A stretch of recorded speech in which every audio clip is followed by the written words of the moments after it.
પુષ્ટિ સંહિતા ભાગ પહેલો પાના નંબર 370 સેવા તત્વની શીખ. મેઘાજી બાને ત્યાં પ્રભુ શ્રી ગોપાલાજી બિરાજે છે. ત્યાં પ્રભુ શ્રી ગોપાલાજીનું વચનામૃત છે, એ આપણે આજે લેવા જઈ રહ્યા છીએ. મેઘાજી બાને નિમિત્ત બનાવીને આ વચનામૃત કરે છે. મેઘાજી બા ઠાકોરજીના વચનામૃતની સરાહના કરતા બોલે છે, રાજ, આપના વચનામૃતથી જીવના સર્વ સંદેહ અને મનની ભ્રમણાઓ અવશ્ય દૂર થઈ જાય છે. તેવી કૃપા દ્રષ્ટિ અમારા ઉપર કરીને આપને સનાથ કીધા છે. રાજા, મહારાજા, અમો તો જીવ છીએ, સંસારમાં પડ્યા છીએ, તો જીવને બીજી જાજી ગમ કે વિવેક ક્યાંથી હોય? એટલે આપણે લૌકિકમાં પડ્યા હોઈએ તો આપને અલૌકિક વિવેક ન આવે. તો આપ કૃપા કરીને અન્ય આશ્રય તથા સેવા પ્રકારની પ્રણાલી સમજાવવા કૃપા કરો, તો જીવથી સેવા બને. એટલે અહીંયા મેઘાજી બા ઠાકોરજીને સેવા પધરાવવા માટે, ઠાકોરજીની સેવા કઈ રીતે કરવી એ સમજવા માટે અહીંયા વિનંતી કરી રહ્યા છે. અમો તો આ માર્ગની રીતિભાતી બીજી કાંઈ જાણતા નથી, તો રાજ, આપની ઈચ્છા હોય તેમ કરો. તેમ કહી મેઘાજીએ શ્રીજીના ચરણમાં દંડવટ કરતા વિનંતી કીધી અને ગદગદ થઈને કંઠ થઈ ગયો અને નેત્રમાં જલની ધારા વછૂટી. એટલે કે હજી શરૂ છે, નવા શરણદાન પામ્યા હોય ત્યારે આ ભાવ છે. કશરદાસ ત્યારે પ્રભુજી મુસ્કુરાઈને મેઘાજી પ્રત્યે કહેવા લાગે છે, મેઘાજી, તું તો રાજસી લોક છે, તો તારાથી સેવા પ્રકાર બનશે ખરો? સેવાનું તત્વ અતિ ગહન છે, એટલે કે રાજસી લોક છે, પરિશ્રમ લેવાનો અનુભવ ન હોય અને સેવા કરવાનો તો અનુભવ જ ન હોય. એટલે કે છે કે તું તો રાજસી લોક છે, તારાથી સેવા પ્રકાર બનશે ખરો? પરમ ઉચ્ચ દશા અને વિશુદ્ધ પ્રેમ હોય તેનાથી સેવા બની શકે. એટલે કે એકદમ ઊંચી અવસ્થા થઈ જાય પ્રેમની, ત્યારે સેવા થાય. તેમાં લોકવેદની મર્યાદાનું બંધન રહે નહીં. એમાં લૌકિક કે વૈદિક કોઈ પણ મર્યાદાનું બંધન ન રહે અને સીધા ઠાકોરજી પ્રત્યે બંધન છૂટી અને પ્રેમથી સેવા કરી શકીએ એવો ભાવ થઈ છે.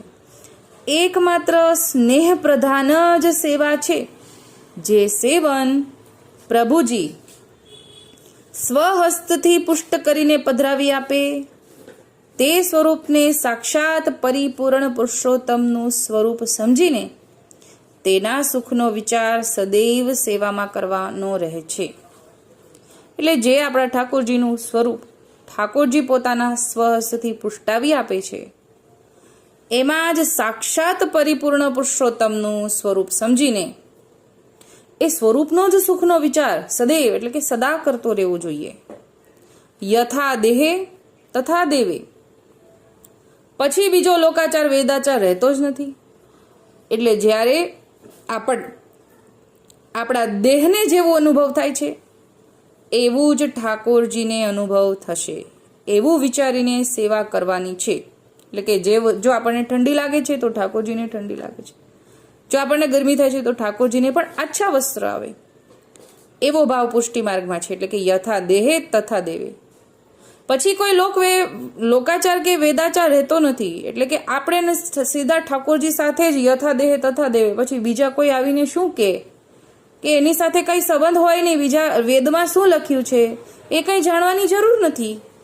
અહીંયા તો આપણને જે અનુભવ થાય, આપણને જે ભાવ થાય એ પ્રમાણે સેવા કરવાની છે. પછી વેદમાં લખેલું જોવા જવાની જરૂર નથી. એમ કે છે કે પછી વેદાચાર રહેતો નથી કે એ પ્રમાણે આચરણ કરવાની જરૂર રહેતી નથી. સેવા જ મુખ્ય ધર્મ સેવકનો બની જાય છે. જેણે પરિપૂર્ણ પુરુષોત્તમનું શરણ ગ્રહણ કર્યું, પછી બીજાની અપેક્ષા રહે નહીં, તો જ સેવા થઈ શકે. એટલે કે બધું જ સર્વસ્વ જો ઠાકોરજીને સમજીએ તો સેવા થાય. સેવામાં સ્વરૂપાનંદ, પૂર્ણાનંદ અને ભજનાનંદની પ્રાપ્તિ થાય છે. એટલે જે સ્વરૂપ આપણે પધરાવ્યું છે એ સ્વરૂપ પ્રત્યે આપણને પ્રીતિ જાગે, એટલે સ્વરૂપાનંદ. પૂર્ણાનંદ એટલે કે પૂર્ણ આનંદ થાય, ત્યાંથી આપણને બધો આનંદ ત્યાંથી જ મળે, બધું ભૂલી જઈએ.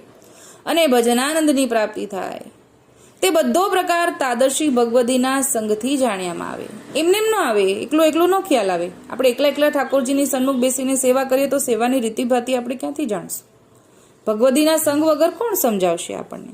તો એટલે સમજાવે છે કે બધો પ્રકાર તાદર્શીના સંગથી જાણવામાં આવે. ત્યારે સેવા જોગ દેહી થાય એટલે કે પછી આપણો આ દેહ સેવા કરવાને લાયક બને અને અન્ય આશ્રય છૂટે અને સેવામાં મન લાગે, ત્યારે સ્વરૂપ નિષ્ઠા થાય. એટલે કે આ તબક્કા છે બધા કે તાદર્શી ભગવદીનો સંગ હોય, પછી આપણો દેહ સેવા લાયક બને, ધીરે ધીરે અન્ય આશ્રય પણ છૂટી ગયો હોય અને પછી સેવામાં મન લાગે અને પછી સ્વરૂપ નિષ્ઠા થાય. સ્વરૂપ નિષ્ઠા એટલે આપણે કે આ જ આપણા ઠાકોરજી છે અને આપણા જ ઠાકોરજીમાં આપણને ભર ઉપજે, બીજા કોઈ પણ સ્વરૂપ ઉપર ભર ન ઉપજે કે બીજા કોઈ અવતારાધિક લીલા અવતાર તો ઠીક, પણ બીજા કોઈ પણ સ્વરૂપમાં આપણને ભર ન ઉપજે, એને સ્વરૂપ નિષ્ઠા કહેવાય. એટલે અહીંયા સમજાવે છે કે પછી સ્વરૂપ નિષ્ઠા થાય, પછી બીજો વિવેક રહેતો નથી, સેવા જ મુખ્ય ધર્મ બની જાય છે અને સેવામાં તન્મય બની જાય, ત્યારે વિરહતા પ્રગટ થાય. આપણે સેવામાં તન્મય બની જઈએ પછી વિરહતાપ થાય, ત્યારે સ્વરૂપ નિષ્ઠા થાય. આ બધા તબક્કા પણ સમજાવ્યા છે કે તન્મય બની જઈએ, તન્મયતા પછી વિરહતાપ થાય અને પછી સ્વરૂપ નિષ્ઠા થાય કે આ જ મારા ઠાકોરજી છે, આનાથી આ મારા સ્વરૂપ ઠાકોરજીથી બીજું કોઈ મોટું છે જ નહીં, એવો ભાવ આવી છે. રંજક પ્રભુજી હરદામાંથી ખસે નહીં એવો વિરહતાપ રહેવો જોઈએ. એટલે કે ઠાકોરજી અહોરની હૃદયમાં બિરાજે, ઠાકોરજીને હૃદયમાં બિરાજવું ગમે અને જો ઠાકોરજી હૃદયમાંથી બહાર પધારી જશે તો એવો વિરહતાપ થવો જોઈએ. સેવા લૌકિક ભાવથી કરવાની નથી. પ્રભુજીનું સ્વરૂપ અલૌકિક અને સુકોમળ છે, આનંદ કંદ છે, અખિલાનંદ છે. ઠાકોરજીને આપણે લૌકિક ભાવે સેવા નથી કરવાની, અલૌકિક છે, સંપૂર્ણ અલૌકિક સ્વરૂપ છે. આપણા જેવા નહીં સમજવાના કે આપણા સગા સંબંધી સાથે આપણે જે રીતે રહેતા હોઈએ એવા લૌકિક ભાવે ઠાકોરજીને નહીં વિચારવાનું, સંપૂર્ણ અલૌકિક છે. તે ભાવ તેની સેવાથી જીવને પ્રાપ્ત થાય છે. એટલે કે ઠાકોરજી ઉપજાવે પછી આજે અલૌકિક ભાવ છે, અખિલાનંદ, ઠાકોરજી સુકોમળ છે, આ બધો ધીરે ધીરે સેવા કરતા કરતા ભાવ ઉપજાવે. આનંદ ભીતરમાં રહે છે, બહાર પ્રગટ થતો નથી, પણ બીજા સાધન માર્ગ અળગા થઈ જાય છે. કે જ્યારે ઠાકોરજી હૃદયમાં આવી જાય, હૃદયમાં આનંદ અહોનિશ બિરાજે, પછી બીજા બધા સાધન અળગા થઈ જાય, છૂટા પડી જાય આપણી અંદરથી. સેવા એ જ સાધન અને ફળ, સેવા એ જ મુખ્ય ફળ છે. લોકવેદની મર્યાદાનું ઉલ્લંઘન થઈ જાય છે, ત્યારે અનન્યતા સિદ્ધ થઈ ગણાય. એટલે આપણે જો લોકો વિશે વિચારશું, લૌકિક વિશે વિચારશું કે એનું ડર લાગશે, તો હજી ઠાકોરજી કહે છે કે આ બધી મર્યાદા લાગે છે ત્યાં સુધી હજી અનન્યતા સિદ્ધ નથી થઈ. પણ લોકવેદની મર્યાદાનું ઉલ્લંઘન થઈ જાય ત્યારે અનન્યતા સિદ્ધ થઈ ગણાય, એમ સમજાવ્યું. વાક્ય આના પછી એ જ છે. રંજક અન્યથા ભાવ આવ્યો તો અન્ય આશ્રય થયો જાણવો. એટલે ચિંતા કરવી પણ અન્ય આશ્રય થઈ જાય, એવું પણ આ વચનામૃતમાં ઠાકોરજી કહે છે, આજ્ઞા કરે છે. તો ચિંતા કઈ કરી તો પણ અન્ય આશ્રય છે, કે રંચક અલગ ભાવ આવી ગયો ને તો પણ અન્ય આશ્રય થયો. અન્ય આશ્રય એટલે અહીંયા બીજા દેવી દેવતાને માનવા જેટલું મોટું નથી, સૂક્ષ્મ પણ અન્ય આશ્રય જ છે. અનન્યતા સિવાય પ્રભુજી સેવા સામગ્રીનો અંગીકાર કરતા નથી. એટલે કે જો આપણામાં હૃદયમાં બીજા કોઈ પણ ભાવ છે અને માત્ર ને માત્ર ઠાકોરજી નથી બિરાજતા, બીજા કોઈ પણ સ્વરૂપ વિશે ભર છે, તો પણ ઠાકોરજી આપણા હાથના સેવાનો કે સામગ્રીનો અંગીકાર કરતા નથી. એવા ઘણા દ્રષ્ટાંત છે, તેથી સમજજો. એટલે એમ કે છે કે જો અન્ય આશ્રયવાળા પાસેથી સામગ્રી ન કરાવતા, સમજજો. અવૈષ્ણવ તથા બહિર્મુખનો સંગ સદા ન કરવો, તેનો સંગ અન્ય આશ્રય કરાવવા વાળો છે. એટલે કે આપણે અન્ય આશ્રિત થઈ જઈએ, હારે હારે એની હાથે એના જેવા થઈ જઈએ. દ્રઢતાનો નાશ કરે છે.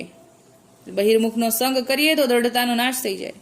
પછી જીવને કલેશ ઉત્પન્ન થાય અને ભ્રમણાઓ ઘર કરી બેસે. એટલે જો બીજા કોઈએ કંઈક નવી વાત નાખી દીધી આપણા મગજમાં તો એ સંશય થાય અને પછી સંશય ધીમે ધીમે ધીમે ઘર કરી બેસે અને પછી ઠાકોરજીથી આપણને વિમુખ કરી દે.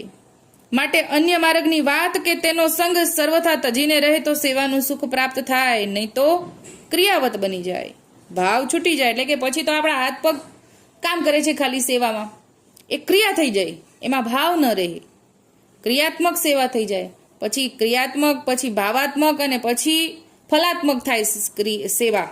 શરૂઆતમાં ક્રિયાત્મક થઈ હોય, પછી ભાવ આવે ને પછી ફલાત્મક થાય. આ તો સીધા આપણે પેલા તબક્કે જ પહોંચી જઈએ. જો આપણને દુસંગ લાગ્યો છે તો બધું સીધા ભાવાત્મક એ જતું રહે, ફલાત્મક બી જતું રહે, સીધું ક્રિયાત્મક થઈ જાય. એટલે ખાલી આપણે કરીએ છીએ એવું થાય, એમ સમજાવે છે. અને ભાવ છૂટી જાય. સેવામાં 3 વાના બાધક છે: ઉદ્વેગ, ભોગ અને પ્રતિબંધ. આ 3થી રહિત થઈને સેવા થાય તો પ્રભુજી પ્રસન્ન થાય. જો મનમાં ઉદ્વેગ હોય, ભોગ વિલાસની ભાવના હોય તો આ પ્રતિબંધ છે. આ ઠાકોરજીએ ના પાડી છે કે આ બાધક છે, આના દ્વારા સેવા ન થાય. આ હોય તો સેવા ન કરવી. હરદામાં ભાવ ઠેરાઈ રહે ત્યારે સ્વરૂપ નિષ્ઠા થઈ તેમ સમજવું. પ્રભુજી હરદામાંથી એક ક્ષણ પણ અળગા ન થાય તો સેવા થઈ ગણાય. સેવામાં તો પૂર્ણાનંદની પ્રાપ્તિ છે. પૂજા કર્મ અનુસાર અને મંત્રાધીન છે. સેવા પૂજામાં ઘણો ભેદ છે, તે સમજવો જોઈએ. ઠાકોરજી એમ સમજાવે છે કે સેવા કરતી વખતે આટલા મુખ્ય મુદ્દા ધ્યાનમાં રાખીએ તો સેવા ક્રિયાત્મકથી પછી ભાવાત્મકથી પછી ફલાત્મકમાં આપણે પહોંચીએ. એવું અહીંયા ઠાકોરજી આપણી પાસે આ આજ્ઞા કરે છે અને આપણને આ આચરણ કરવાની આશા પણ રાખી રહ્યા છે. તો અત્યારે આટલું જ બોલીને મારી નાની વાતને વિરામ આપું છું. બોલો શ્રી ગોપાલ.